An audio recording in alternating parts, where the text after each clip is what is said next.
isang babaeng 14 anyos ang ng 8 lalaki sa isang sementeryo sa Biñan, Laguna. Pinagpaplanuhan na po kung saan dadalhin yung anak ko. Hindi ko na po alam yun. Pinauwi na po ako ng tito ko.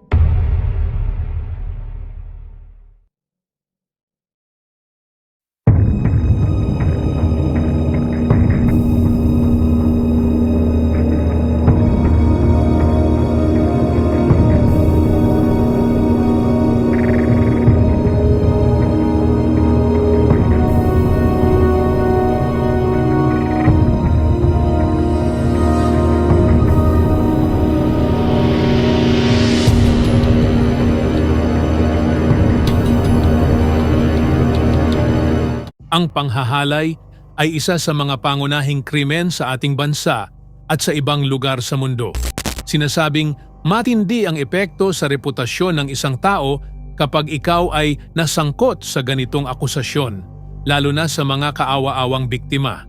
Nag-iiwan ito ng sobrang trauma sa mga biktima na dinadala nila hanggang sa pagtanda at mga huling oras nila sa mundo at hindi agad-agad nabubura ang pait na sinapit nila mula sa mga abusado.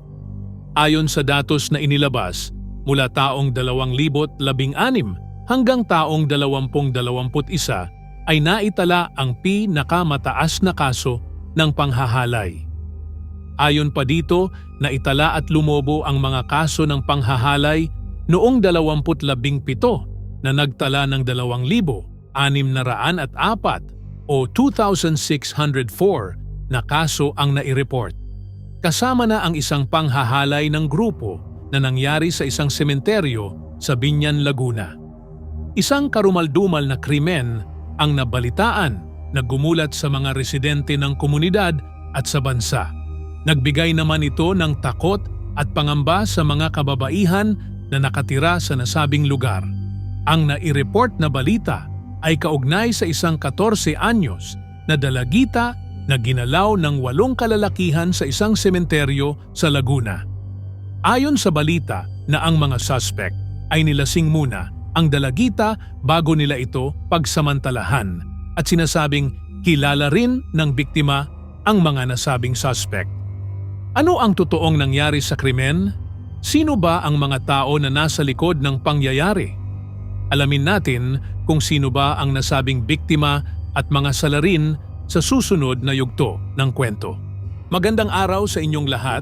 Kung bago ka lang dito sa channel, ay huwag kalimutang mag-subscribe at pindutin ang notification bell para lagi kang updated sa mga kwentong paparating.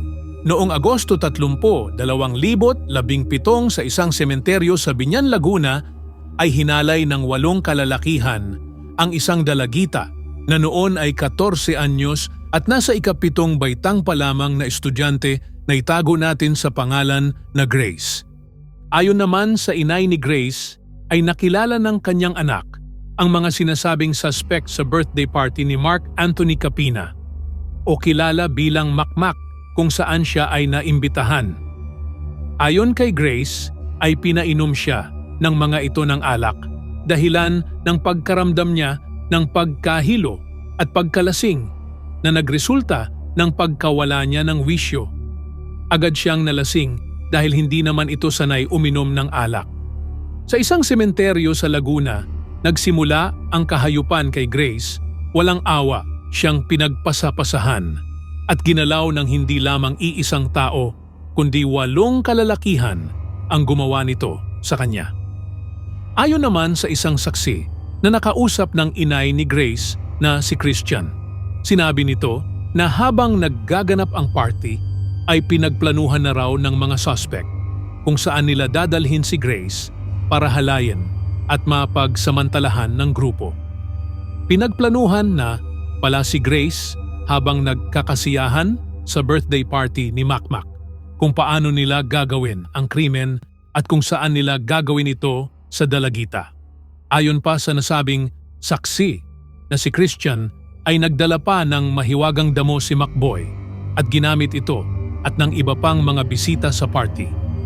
Base pa sa pahayag ni Grace ay kasama sa mga humalay sa kanya si Mark Anthony Capina at isang binata na may pangalang Benji Cornejo. Ayon pa kay Grace, noong nagkaroon siya ng malay ay nakita niya si Mark Anthony Capina alias Mac Mac na nakaibabaw sa kanya at nasa bandang uluhan niya nakapwesto si Benji. Nagtangka naman siyang tumayo at lumaban dahil sa tingin niya ay kaya niya ito. Nagmakaawa naman ang dalagita na kung pwede ay pakawalan na ito at pauwiin na siya. Ngunit tugon ng mga suspect sa kanya ay pagbigyan na ulit ang kanilang tropa na si Mark Anthony Capina dahil kaarawan naman nito at yun na raw ang huling beses. Ayon naman sa report ay ilang beses pa nawala ng malay at nagising si Grace. Kwento pa ng dalagita ay nakita pa niyang kinukuhanan siya ng litrato at video habang siya ay hinahalay. Noong muli naman siyang nagising ay nakita niyang katabi niya ang isa sa mga suspect na si Ronnie Loriolo. Dadalhin pa raw siya sa iba pang mga suspect, ngunit siya ay nakatakbo palayo. Wala naman daw nakita ang caretaker ng sementeryo na pumasok noong mga panahon na iyon dahil nakasarado raw ang gate ng sementeryo. Sa palagay raw ng caretaker ay umakyat sa pader ang mga suspect para makapasok sa sementeryo dahil ayon sa kanya ay nasira.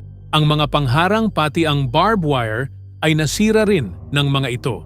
Agad namang inireport ng pamilya ng biktima ang nangyari sa dalagita at agad namang nahuli sina Capina at Cornejo ng mga pulis. Kahit malinaw ang mga salaysay ng dalagita sa nangyari ay naitanggi pa rin nila Cornejo at Capina ang krimen na kanilang nagawa. Sabi pa nila ay wala na silang alam sa mga nangyari dahil pinauwi na raw si Mark Anthony ng kanyang tito sa bahay at kasama naman daw ni Benji ang kaibigang babae ni Grace noong mga oras na iyon. Pinaghahanap pa ang ibang mga suspect at inaalam pa ang tunay na pagkakakilanlan sa mga ito. Ang mga pangalan ng ibang suspect ay sina Wilfredo Hicana, Victorino Hornila, Lawrence Deza, Macboy Cervantes at alias Pao Pao. Ang kaso ni Grace ay maituturing din na child abuse dahil siya ay isang menor de edad. Kaya naman pwede pa makasuhan ang mga salarin sa kasong paglabag sa Republic Act 7610, Special Protection of Children Against Abuse, Exploitation and Discrimination Act o Batas na nagbibigay protection sa mga kabataan mula sa mga pang-aabuso.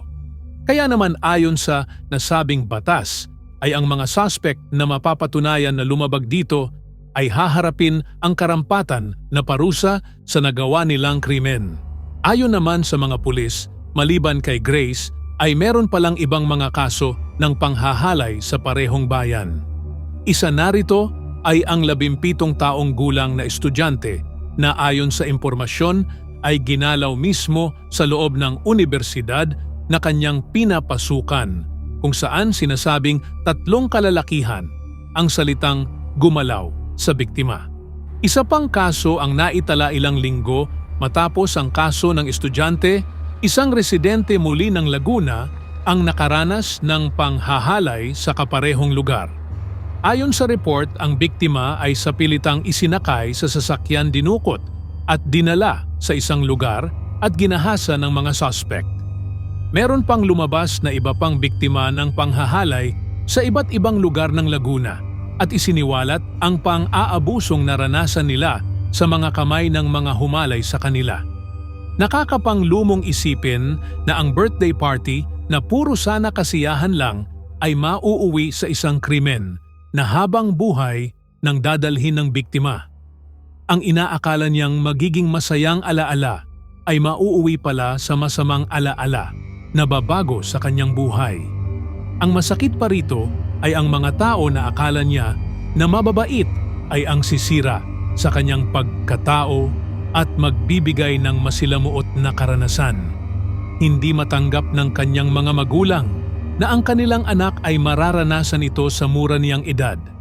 Napakabait raw ng kanilang anak at marami pa itong pangarap na nais matupad.